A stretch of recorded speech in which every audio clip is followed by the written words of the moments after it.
August 4 ఆషాఢ అమావాస్య. ఇలా చేస్తే లక్ష్మీదేవి అనుగ్రహిస్తుందట. అమావాస్య తిథి. అందున ఆషాఢమాసంలో వచ్చే అమావాస్య తిథికి మరింత ప్రాధాన్యత ఉంది.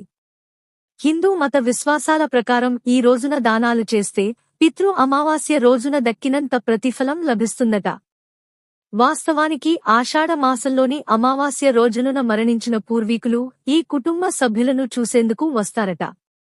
కాబట్టి ఆ రోజున మనం చేసే కొన్ని పనులు వారికి సంతోషాన్ని కలిగిస్తాయని అంటారు. ఈ ఏడాది ఆగస్టు 4న ఆషాఢ అమావాస్య వచ్చింది.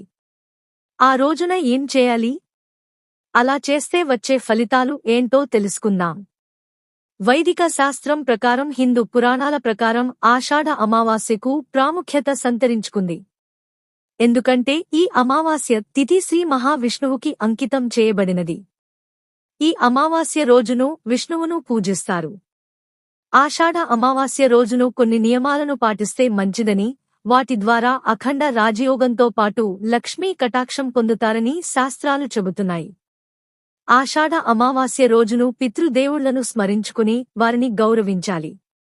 ఆషాఢ అమావాస్య రోజు పితృలకు పిండ ప్రదానం చేస్తారు. ఈ రోజున నిర్దిష్టమైన ఆచారాలు నిర్వహించడం వల్ల మరణించిన పితృలు వాళ్లు శాంతి పొందుతారని, వారి ఆధ్యాత్మిక ప్రయాణం సులభతరం అవుతుందని హిందువులు నమ్ముతారు. ఆ రోజు ఆగస్టు 4 వారి పేరుమీద చేసే దానధర్మాల వల్ల విశేష ప్రయోజనాలు పొందుతారు.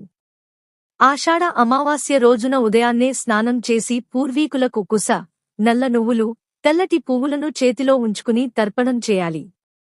అశ్వత్థ చెట్టు కింద ఆవ నూనెతో దీపం వెలిగించాలి. ఈ వృక్షంలోనే మన పూర్వీకులు ఉంటారని నమ్మకం. ఆపై వారి పేర్లతో పేదలకు బట్టలు, ధాన్యాన్ని, పిండిని దానంగా ఇస్తే చాలా మంచిదట. అలాగే ఉప్పు, పంచదారను కూడా దానం ఇవ్వవచ్చు. ఆషాఢ అమావాస్య రోజున పాటించాల్సిన నియమాలు. ఆషాఢ అమావాస్య రోజున ఆలస్యంగా నిద్రలేవకూడదు. అలా లేస్తే దరిద్ర దేవత తిష్టవేసుకుని కూర్చుటుంది.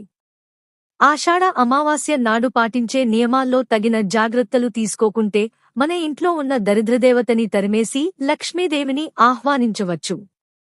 అమావాస్య రోజున ఖచ్చితంగా తలస్నానం చేయాలి. అలా ఈ రోజున తలస్నానం చేయకపోతే దరిద్రం చుట్టుకుంటుంది. మరొక విషయం ఏంటంటే ఈ రోజున ఎట్టి పరిస్థితిలో తలకు నూనె రాయకూడదు. అమావాస్య రోజున మీ పూజ గదిలో లక్ష్మీదేవి ఫోటో ముందు ఒక తమలపాకు ఉంచి అందులో ఒక మట్టి ప్రమిద పెట్టి అందులో 5 ఒత్తులు వేసి దీపారాధన చేయాలి. అలా ఈ దీపాన్ని లక్ష్మీదేవి పటం ముందు ఉంచి దీపారాధన చేయాలి.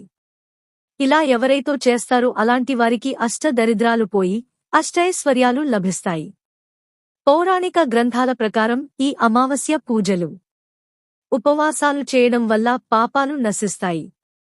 అలాగే ఇంటి ఈశాన్యంలో దీపారాధన చేయండి.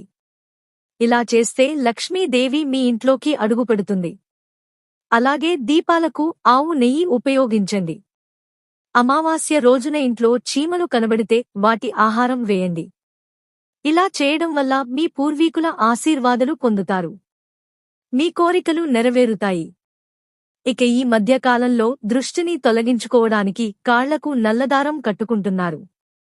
అమావాస్య రోజున ఆ దారం తొలగించి కొత్త దారాన్ని కట్టుకోండి. అలా చేయడం వల్ల మీపై నరదృష్టి తగలదు. అలాగే ఆర్థిక కష్టాలు ఉండవు. ఆడవాళ్లు ఎడమకాలికి, మగవాళ్లు కుడికాలికి కట్టుకోవాలి. చాలా కాలం నుండి డబ్బు సమస్యలతో బాధపడుతుంటే గాయత్రీ మంత్రం జపించడం ద్వారా డబ్బు సమస్యలు తీరుతాయి. అమావాస్య రోజున రాత్రి నిద్రించే ముందు 11 లవంగాలను ఒక గిన్నెలో తీసుకుని వాటి మీద నెయ్యి వేసి కాల్చాలి. లవంగాల నుండి వచ్చే పొగ మీ ఇంట్లో వ్యాప్తి చెందడం వల్ల మీ ఇంట్లో ఉండే నెగటివ్ ఎనర్జీ తొలగిపోతుంది. తద్వారా లక్ష్మీ కటాక్షం కలుగుతుంది. అమావాస్య అంటే లక్ష్మీదేవికి అత్యంత ప్రీతికరమైన రోజు. అమావాస్య రోజున సాయంత్ర సమయంలో ఒక రాగి చెంబులో నీళ్లు పోసి దాన్ని ఇంటి గుమ్మం ముందు ఉంచండి. ఇలా చేస్తే మీ ఇంట్లో ఉన్న దరిద్ర దేవత వెళ్లిపోతుంది. మీ ఇంట్లోకి దేవతలు అడుగు పెడతారు. అమావాస్య రోజున మీ బీరువాను శుభ్రంగా తుడిచి దానిమీద స్వస్తిక్ చిహ్నం రాయండి. మీ బీరువాలు చిన్న లక్ష్మీ కాయిన్ లేదా లక్ష్మీ ఫోటోను ఉంచడం వల్ల బీరువాలో లక్ష్మీదేవి స్థిర నివాసం ఏర్పరుచుకుంటుంది. తద్వారా మీరు ధనవంతులు అయ్యే అవకాశం ఉంటుంది. లక్ష్మీదేవికి ఎరుపు వస్త్రం అంటే ఇష్టం కాబట్టి అమావాస్య రోజును బీరువాలో ఎరుపు వస్త్రాన్ని పెట్టండి. ఇలా చేస్తే మీ ఇంట్లో ఆదాయం బాగా పెరుగుతుంది. అమావాస్య రోజును స్నానం నీటిలో పసుపు వేసుకుని స్నానం చేస్తే మీకున్న సమస్యలన్నీ తొలగిపోతాయి. అలాగే ఇంట్లో కూడా పసుపునీళ్లు చల్లడం వల్ల నెగటివ్ ఎనర్జీ తొలగిపోతుంది. అమావాస్య రోజును గోవుకి ఆహారం ఇవ్వడం వల్ల ముక్కోటి దేవతల ఆశీర్వాదం లభిస్తుంది. అలాగే ఆషాఢ అమాస్య రోజున గోవుకు గట్టి తినిపిస్తే కష్టాలు తొలగిపోయి తరతరాల ఐశ్వర్యం లభిస్తుందని జ్యోతిష్యులు చెబుతున్నారు. ఈ వీడియో నచ్చిన వాళ్ళు మన ఛానల్ని సబ్స్క్రైబ్ చేసుకోండి. అలాగే లైక్ చేయండి. తర్వాత మీ ఫ్రెండ్స్ అందరికీ షేర్ చేయండి. మీకు నచ్చిన సెలబ్రిటీ జీవితం తెలుసుకోవాలి అంటే కామెంట్ సెక్షన్లో కామెంట్ చేయండి.